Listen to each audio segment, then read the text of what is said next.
Hello guys, I'm so excited that finally I have just received my new book, The Bible of Bodybuilding. It's a book that consists of 400 pages. You can purchase this book on Amazon, and this book contains my former books, The PDs Used in Sports and the Good, the Bad, and the Ugly, plus the Training, Nutrition, Supplementation, but also including extra features, Q&As about gear, about HRT, but also a quiz regarding supplements, diet, and of course PEDs. So the Bible of Bodybuilding on Amazon, both on ebook and Kindle version.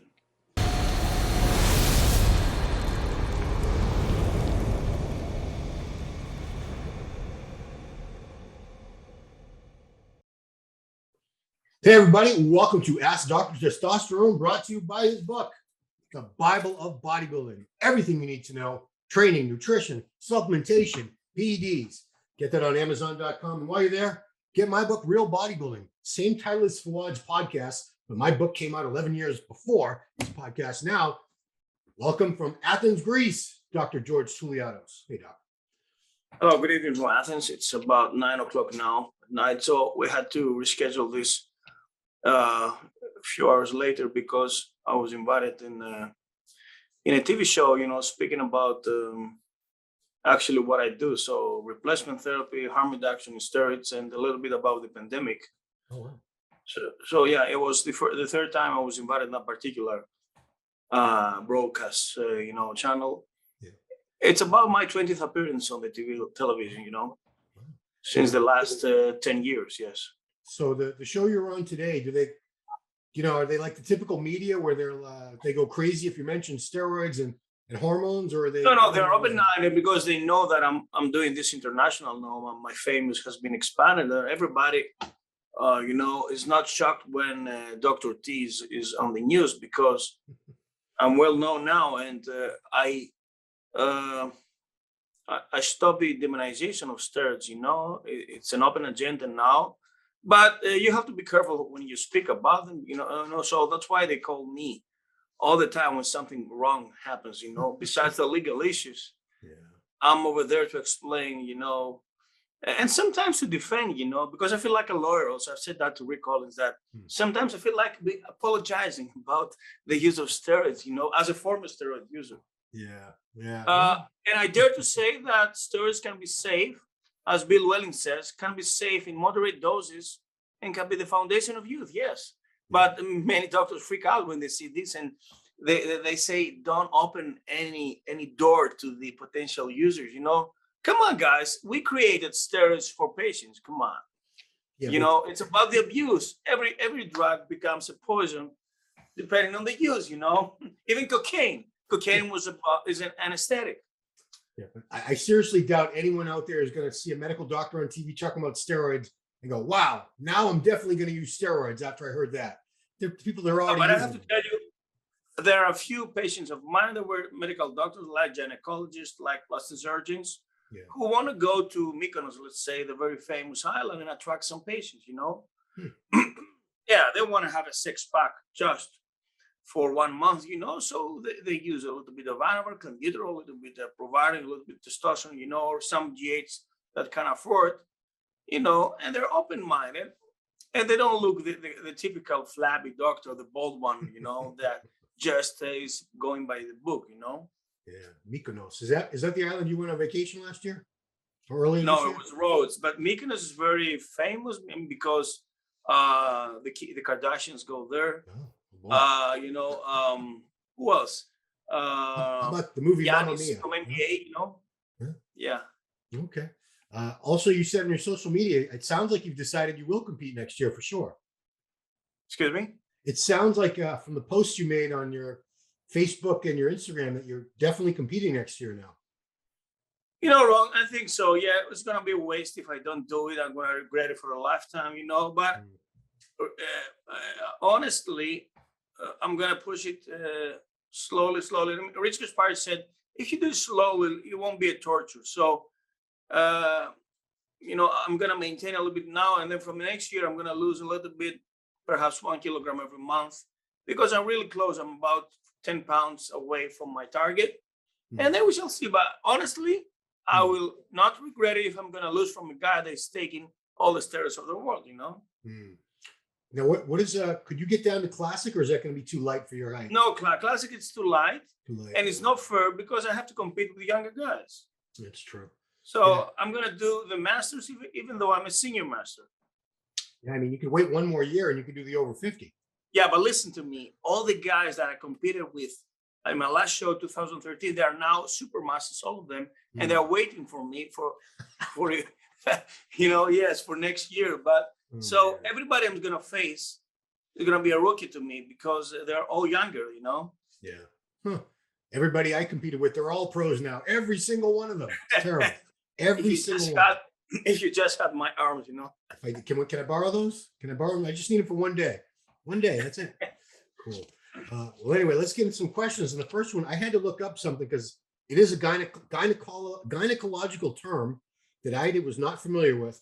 So the guy wants to know, it was a question about PCOS. So first I have to say what PCOS is. It's polycystic ovarian syndrome. Yeah, so that is the most common endocrine disorder in women of reproductive age. The syndrome is named after the characteristic cysts, which may form on the ovaries. Although it's important to note this is a sign and not the underlying cause of the disorder. So the question from this gentleman was, what is the relation between PCOS in females and their testosterone levels, as well as a possible voice deepening? So polycystic ovarian syndrome is characterized by elevated testosterone and elevated DHEA.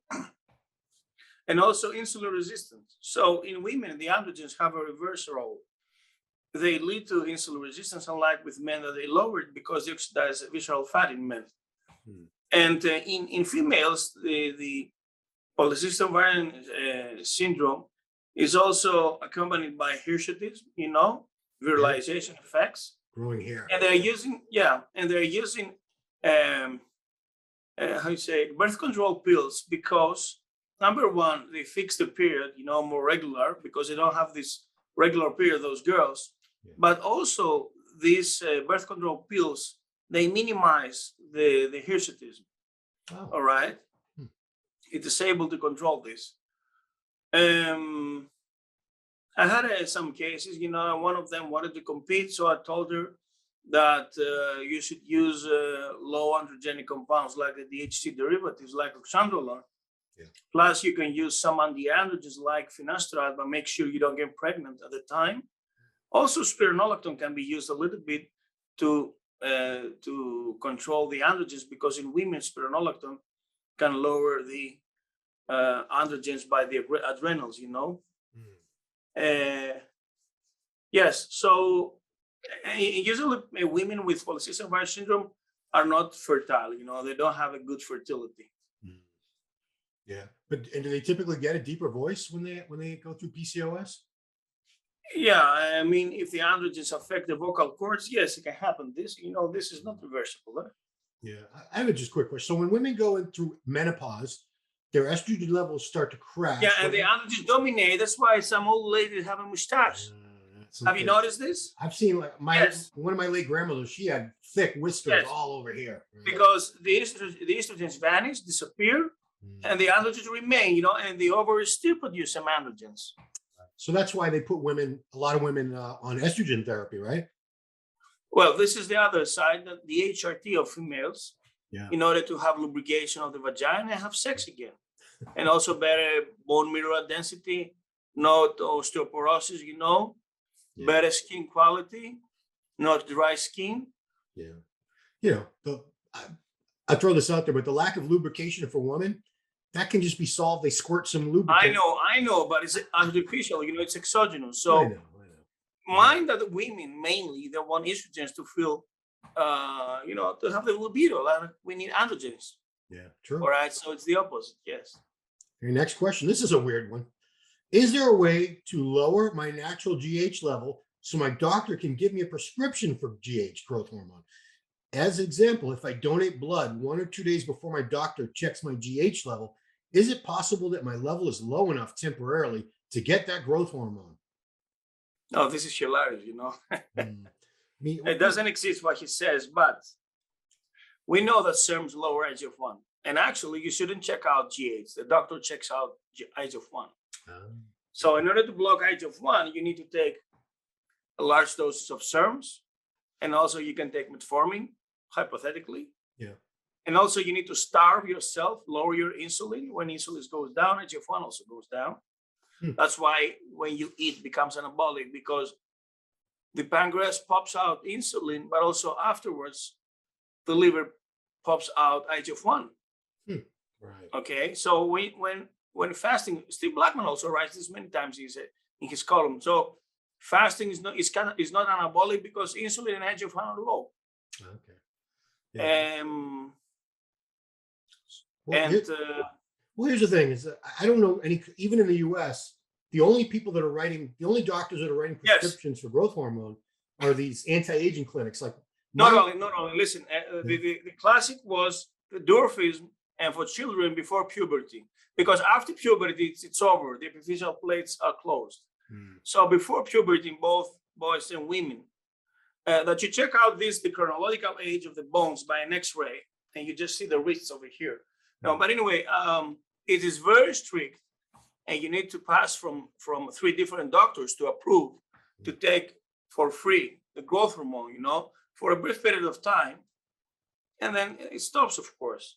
Yeah. So another option is the HIV cachexia. Okay, when wasting is already established. Yeah. And the other one of label that Recon also verified it is the post-traumatic syndrome and the rehabilitation after a surgery, in a spinal cord injury. Okay.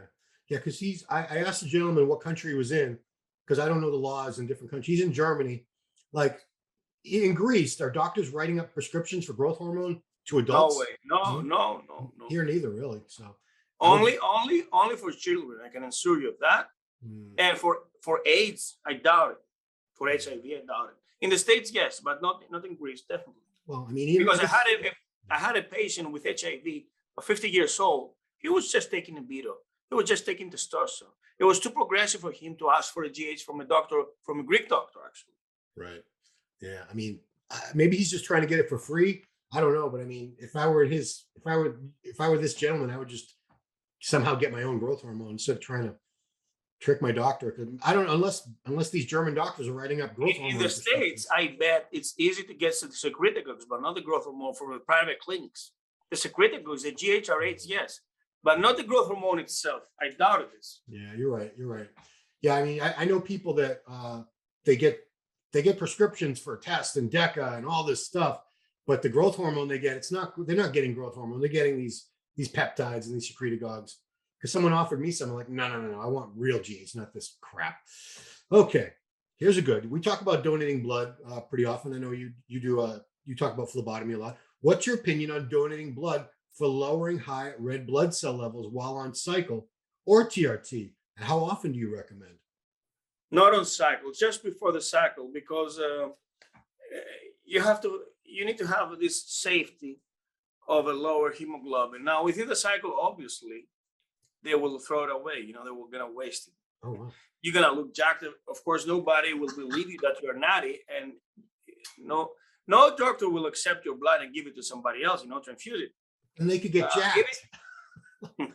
That wouldn't work? Yeah, it's a stigma being jacked in a hospital, Wearing a white coat and being jacked, it's so paradox. You get bullied. Poor Dr. George. So before, and now on replacement therapy, it depends on your hemoglobin. It depends if you snore, you have a sleep apnea, and it depends if you're a smoker. But generally, we do it every 90 days because this is the lifespan of the erythrocytes. Okay. All right. Or you can do it sometimes 60 days, sometimes 120 days. It depends. But generally, men out of TRT, they donate once or twice a year. So when you already have testosterone, you should do it sooner. So every 4 or 3 months.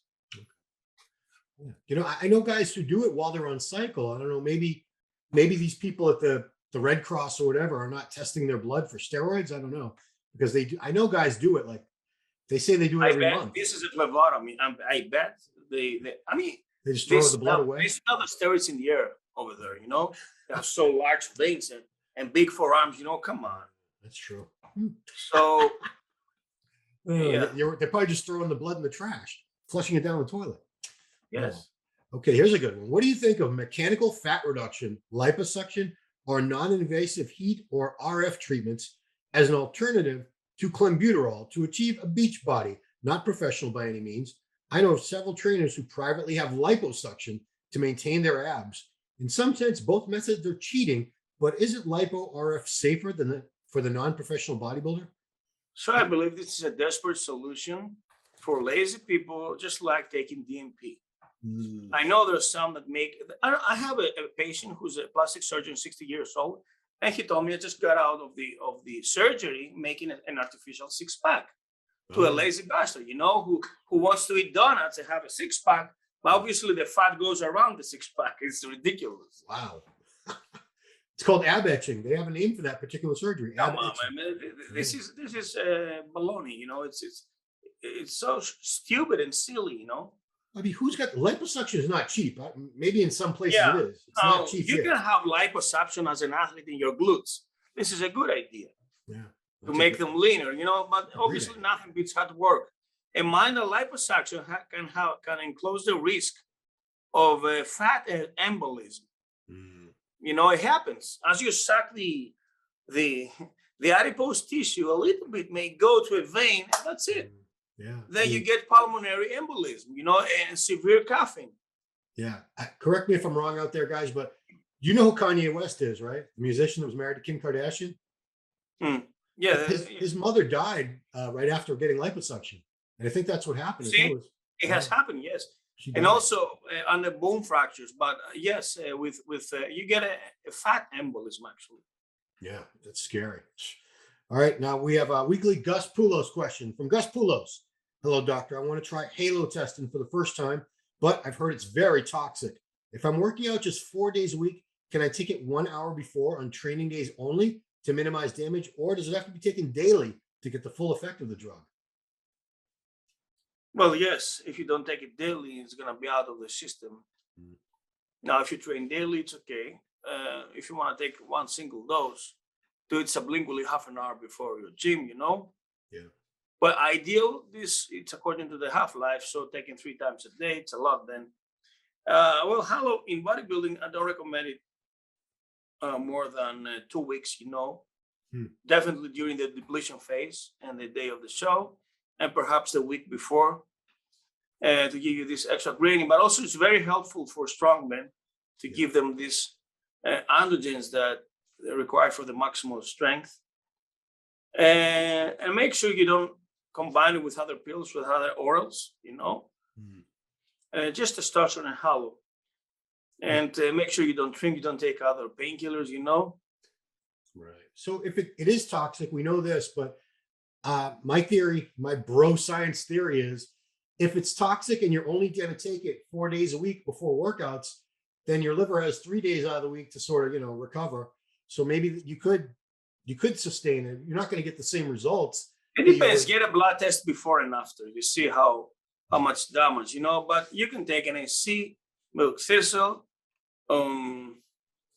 Li52, lipoic acid, injectable glutathione, perhaps, if you're lucky, to minimize the stress. Okay. All right, Gus, I hope that helps. Next one is, hey, doctor, just like to ask, can test enanthate, say 500 to 1,000 milligrams a week, lower your immune system and make you get colds more often? Yes, my theory is that if you abuse on steroids, you're going to also crash and minimize the anti-inflammatory cortisol because it's catabolic. The cortisol goes down. It's reversely related with the anabolic testosterone and the androgens. So you need a little bit of cortisol. And if you crash it, you're going to have issues with your anti-inflammatory response. And this is also, it's about immunity. Another theory is that if you take half a gram, you're going to work out like a dog, like a maniac. Yep. And then this eventually will make your rhabdomyolysis and fatigue, and extreme fatigue then will make you more vulnerable to some viral infections in the winter, Interesting. Yeah, I mean, it seemed like we had a question last week. Someone said they get sick after a cycle all the time, but that's probably because all the test was compounding as weeks went on, because things like enanthate have such a half. Especially if you're on a diet and you don't take good lipids, for instance, you minimize your fat also. If you're exhausted, And also in wintertime, viral infections, you don't wash your hands, and many people packed in a room, not air circulating well, Right.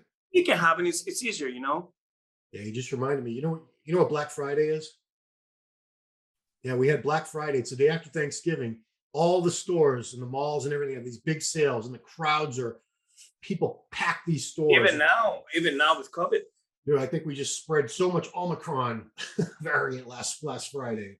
Do you think there's Omicron in the US? I don't think so. Oh, it's not in the US yet? I thought it was. I don't think so. It's in Europe, definitely. Okay, well, it can't. In Holland, in the Netherlands, in UK, a few incidents, cases in Germany. But I'm not sure about the States yet. It'll get here. Don't worry. We'll get it. We'll get it. I'm sure we will. Next one is, this guy's 54 years old. He says, my test level is 424 at 54. Test levels drop 1% every year over the age of 30. So that would mean my test level used to be 525. Is there anything a lifetime natty can take to bump my test back up to 525? Will DHEA help? If so, how much? Yes, you can check out your DHEA levels and then supplement accordingly. If it's below mid-range, you can take twice a day, 25. If it's over mid-range, you can take just 25. But also those snake oil, supposedly testosterone boosters like fenugreek, long jack, the aspartic acid, tribulus terrestris, maca, ZMA, even vitamin D3, you take double of the recommended dose pre-workout, and then you're supposed to have a better erection. That's all, not a better body, And so I'm a believer of drugs as a doctor, so follow PCT. Take the DHEA, okay, but mind that in men, DHEA is not so dominant because men, we are full of androgens.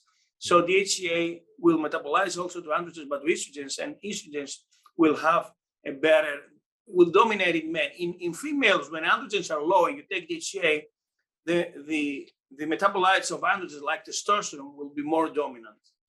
Okay, so you don't expect from DHEA for a man to elevate so much the testosterone compared to a woman.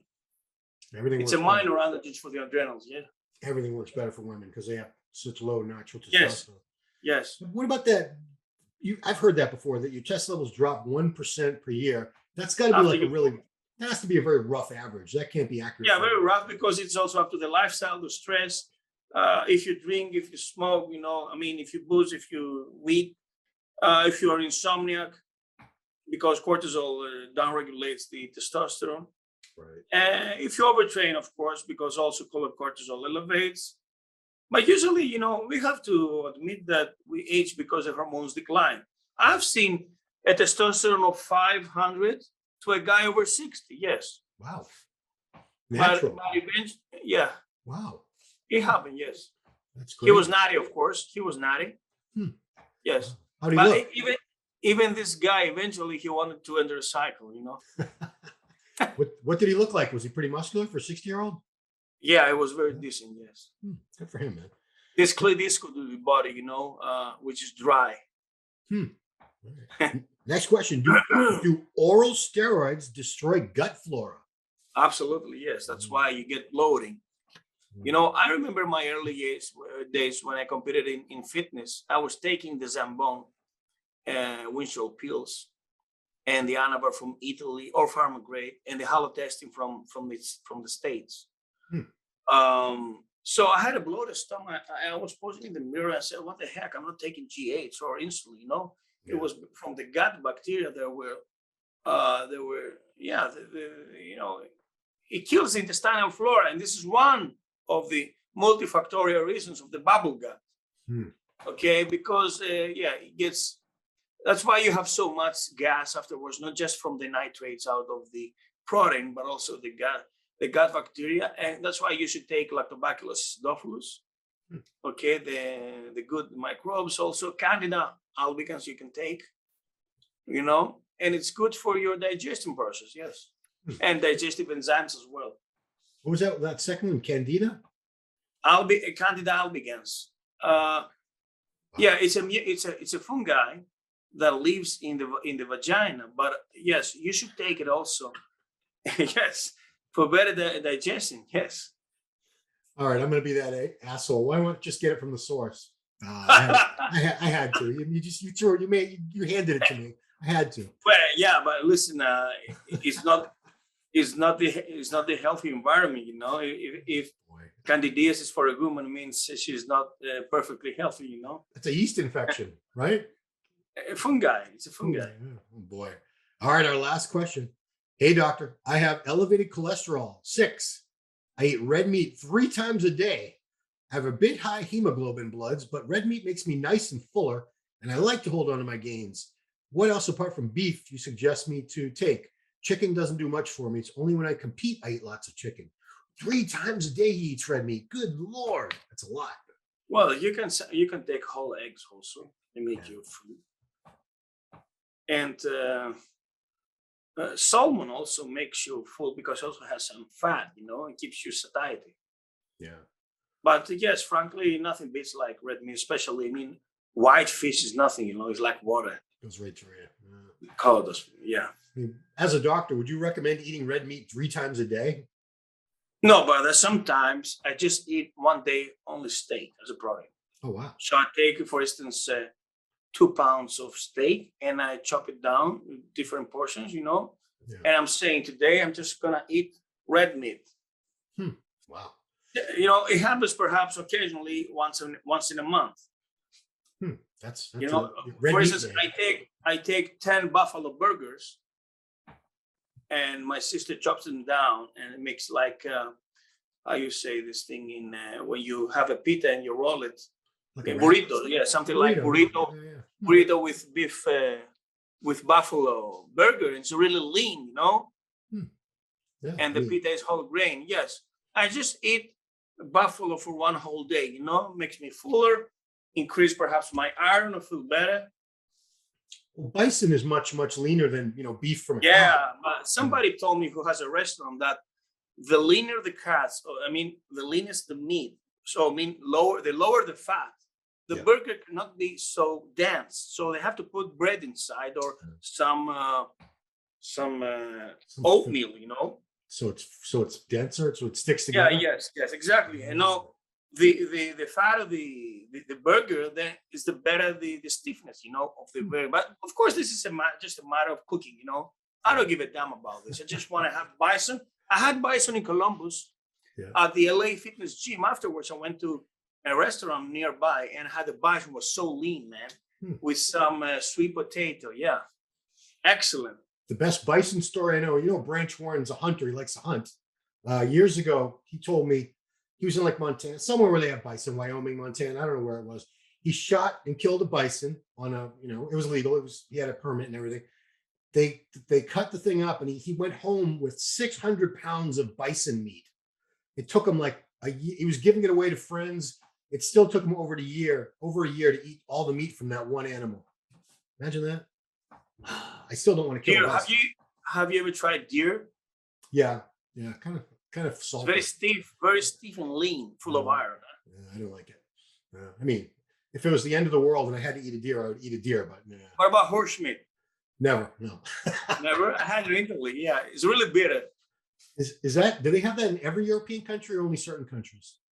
They have in Italy, but the horses are farmed. Okay. Are the horses like bred to be eaten? I think so. They're not retired from racing horses. Full of steroids, you know. Oh, those are the horses I'd want. The ones that had all the equipoise in them. But, oh well. Well, Doc, that is all the questions we have, guys. I want to let you know. Please leave your questions in the comments below. We usually have enough questions by Friday of every week. I know this comes out every Tuesday morning, along with a new article on musculardevelopment.com, print article from Dr. T. But leave your questions below. We'll get to them. Please subscribe to the channel. Please like the video, share the videos, hit the little subscription bell, and turn on new notifications so you know when we get these. Follow the doctor on Instagram at Dr. George Tsouliatos. Check out his website, dtoul.com. Lots of great info and articles in English and in Greek. Of course, one last time, I'm going to remind you, get yourself a Bible, the Bible of Bodybuilding. Christmas is coming, guys. This makes a great stocking stuffer for your friends and family, especially if they want to really get into bodybuilding and get a good education on all the things they need to know about. So that's it. Thank you so much, doctor. Good job with the TV representing our sport in the medical world out there in the media. We need people to do that. And, appreciate having you here every week, giving the advice and information from an actual medical doctor who is also a national bodybuilding champion. Not many of those in this world, not many at all. I think you can probably count them on one finger. That's you. So thank you so much. And we'll see you guys next week right here on Ask Dr. Testosterone.